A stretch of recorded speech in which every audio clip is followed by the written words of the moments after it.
আপনি দল হিসেবে কোন দলকে বর্তমানে সাপোর্ট করেন বা চান যে দেশে ক্ষমতায় আসুক?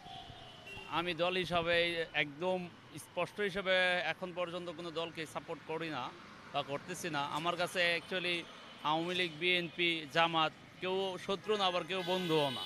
আমার শত্রু হচ্ছে যিনি অন্যায়কারী এবং দেশকে শোষণ করে ক্ষমতার পাওয়ার দেখে দেশকে শোষণ করতে চায় এমন ব্যক্তিবর্গ হচ্ছে, এমন দলই হচ্ছে আমার শত্রু।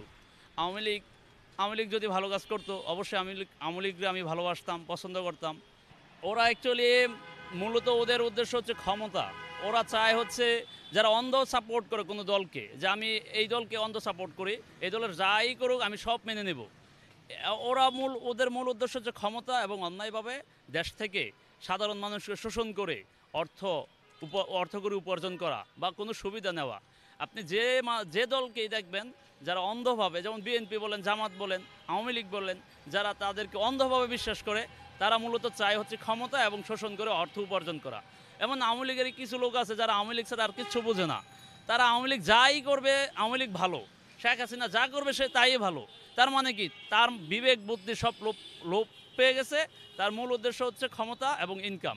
সে দেশের মানুষ পচে গলে না খেয়ে মরুক, তার কোনো যায় আসে না, তার মূল উদ্দেশ্য হাসিল হলেই হবে।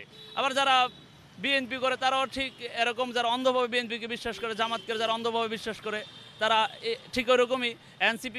এনসিপিকে যারা অন্ধভাবে বিশ্বাস করে তারাও ওই রকমই। তো আমার কথা হচ্ছে, আপনি কাউকে অন্ধভাবে আমি বিশ্বাস করি না বা অন্ধভাবে সাপোর্টও করি না। এনসিপির কিছু ভালো লোক আছে, তাদেরকে আমি সাপোর্ট করি। যেমন এখন পর্যন্ত আপনি স্বচ্ছ ব্যক্তি হাসনাত আবদুল্লাহ, তাকে আমরা স্বচ্ছ হিসাবে দেখে আসতেছি এবং স্বচ্ছ, তার জন্য আমি ওই দলকে ভালোবাসি। আবার ওই দলের ভিতরেই নাসিরউদ্দিন পাটোয়ারি বা এমন অনেক আরও ব্যক্তি আছে যারা তাদের মধ্যে ঘাবলা আছে এবং ইসলাম বিদ্বেষী ব্যক্তিবর্গ তাদের দলের মধ্যে রয়েছে। এখন তাদেরকে কি আমি সাপোর্ট করব? এখন ওদেরকে যদি ওই দলীয়ভাবে যদি তাদের ব্যবস্থা না নেয়, তখন আমি এনসিপিকেও প্রত্যাখ্যান করব। তো ঠিক একইভাবে যে কোনো দল যখন অন্যায় করবে, দলীয়ভাবে যদি তার অন্যায়ের প্রতিকার না করে, তাহলে আমি ওই দলকে প্রত্যাখ্যান করব।